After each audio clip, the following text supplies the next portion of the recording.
everyone. This is Fadi, and I'd like to welcome you back to another episode of this fascinating series, Mount Sinai in Arabia.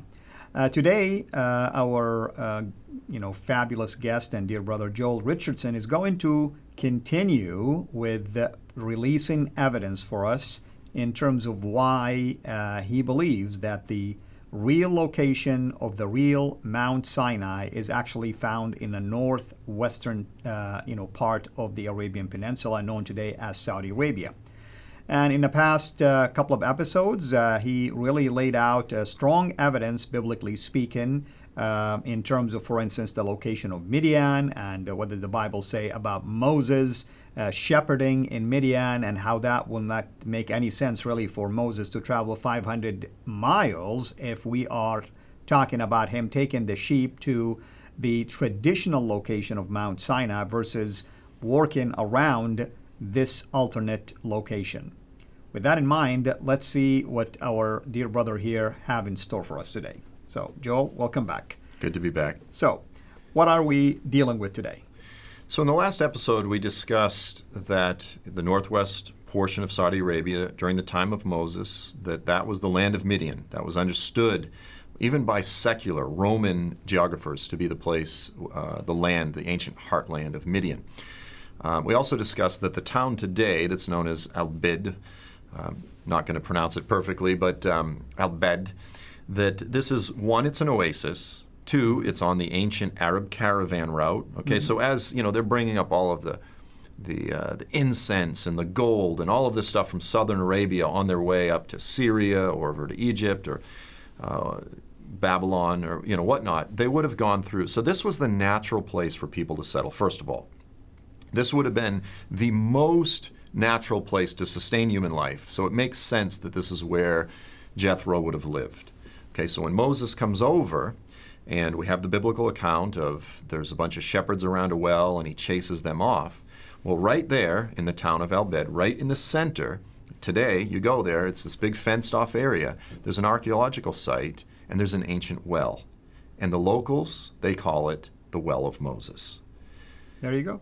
So what's fascinating about all of this is, I don't have a picture of the Well of Moses, but there's stairs going down to it. It's a very deep well. What's fascinating is, in my investigation of all this, and again, I started working through all of the academic literature and so forth. James K. Hoffmeyer is a big Egyptologist. David Rohl has written. These guys have written critically of this. They hold to the traditional site. Now, as much as the fact that they're scholars and academics, James Hoffmeyer is a Christian, he's a believer, they really essentially mock. They essentially mock and really belittle the idea that Jebel al-Lawz could be the real Mount Sinai. And they'll make statements like, these are just the fantasies, the fanciful theories of these dilettantes, these different evangelicals. They're not actual scholars. But here's the thing, they never, ever reference the fact that it's the only mountain that has this ancient Jewish tradition that says this is the real Mount Sinai. And they never even acknowledge the fact that there is, again, what the locals refer to as the Well of Moses right in the center of town.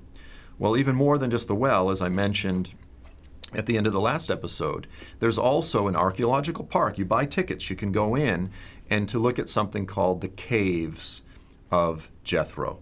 Right. The Caves of Jethro. How do you say it in Arabic?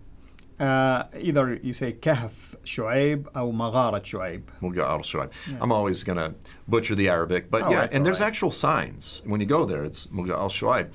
So, I mean, let me say what is so fascinating to me about this, because here we're dealing with an Islamic culture that you and I know how much they despise the Bible and even reject it. Why in the world would they use names that are biblical? Unless traditionally they accepted that that's where these locations were. And they take pride in this, by the way. Yeah. And this is the thing, is you can trace these traditions back to ancient Christian and Jewish sources. This is not just again, these are not the fanciful theories of some sensationalist evangelical Americans. These are ancient regional traditions. And this needs to be acknowledged. If they're to be honest, they need to acknowledge this. Now, as I said, I've been there now a couple times to the caves of Jethro or Shu'aib. And essentially what the scholars today will say is these were ancient burial caves. And that very well may have been the case. But here's the thing, is when you look at them, I'll actually show you one picture. So here is a picture of one of the caves. Now, when you see this, you see the architecture of Nabatean Arabs. Right. Similar to Midian Saleh, by the way. Yep, Midian al-Salah or even Petra. That's right. Yeah. Okay, so Midian al-Salah is sometimes referred to as the southern Petra. Right. Most who are watching this, they're familiar with Petra, the famous Petra up in Jordan. Exactly. It's red, and it has these similar architectural features. Well, the Nabateans, it's an Arab kingdom around during the 1st century, during the time of Jesus and Paul. Its Nabatea is named after Nebaioth, which was the first son of Ishmael. Okay, so these are the Ishmaelites that lived in that region. Well, what they did, what the Nabateans did in Petra, for example, is they assumed the ancient homeland of the Edomites. So the Bible talks about the Edomites living in the cliffs of the rocks. They had their caves in the rocks. The ancient Edomites lived in this region. And then the Nabateans came and essentially added these facades, and they built upon the ruins of this ancient civilization. It's no different than with the Midianites. The Midianites lived down here in this region, and later the Nabateans came and they added some of their facades. But you've got multiple caves. And archaeologically, as I said, there's a Saudi scholar, she's a woman who got her PhD in the Midianite presence throughout this region. And there's what's called Midianite pottery, an abundance of it throughout this region. When we were there was actually a French archaeological crew that was specifically working through all of this. And in talking with them, they didn't seem to be believers, okay, so it's kind of controversial. Well, does this validate the Bible? But in time, when actual biblical scholars are able to look at all of this, to me, the evidence is clear. It's not just coincidence. I'm a skeptic myself, and I believe things can be coincidences, but when you say, this is the location that ancient Jews believed was the real Mount Sinai, and it's also the location of what Arabs today call the home of Jethro. Now, critics can say, well, that's a coincidence. And I go, okay, but what about this other coincidence? And they go, well, that's 2 coincidences. I go, well, what about this other coincidence? Well, there's 3 coincidences. It's a miracle. At a certain point, you have to be deliberately, willfully stubborn not to acknowledge the abundance of evidence. Exactly. It's no longer academic at a certain point. And so here's what's interesting. On the first time, here's another picture of one of the caves. Again, there's a whole bunch of them. And I was there for the first time, looking at all of these caves, thinking this is, again, it's right in the center of town, and it's only several, walking distance to the well, of which, of course, if this is where Jethro lived, his daughters aren't going to walk 5 miles to a well. Exactly. It has to be close to their home. Exactly. So the location works. Well, I stepped out of one of these caves, and I'll show you this picture. So here is the view that you get when you step out of Jethro's house. And up there to the left, you can see the peak. That is the peak. The tallest mountain. Of Jebel Oluz. There you go. And I thought to myself, this is probably the location that Moses, for 40 years when he lived there with his wife Zipporah, shepherding his father-in-law's sheep, he would step out of his house, and he had no idea that someday, on that mountain, in blazing fire, he would encounter the God of creation. He would encounter Yahweh. He looked at it for years. That was the view out of his front door. And it's very important, biblically speaking. God's association with mountains always been tallest mountains because it represents his authority and his throne and the fact that he is over all of creation. God is not going to use a mediocre mountain. He's going to use a mountain that is visibly going to demonstrate his own power and authority. Look at the basically the Temple Mount, Why is it the tallest mountain in there that has it, basically? Right. Yeah. And interestingly, there's some questions that biblical scholars work through, because Jethro was referred to as the priest of Midian. And it seems as though even before Moses encountered God on the mountain, it was referred to as the mountain of God.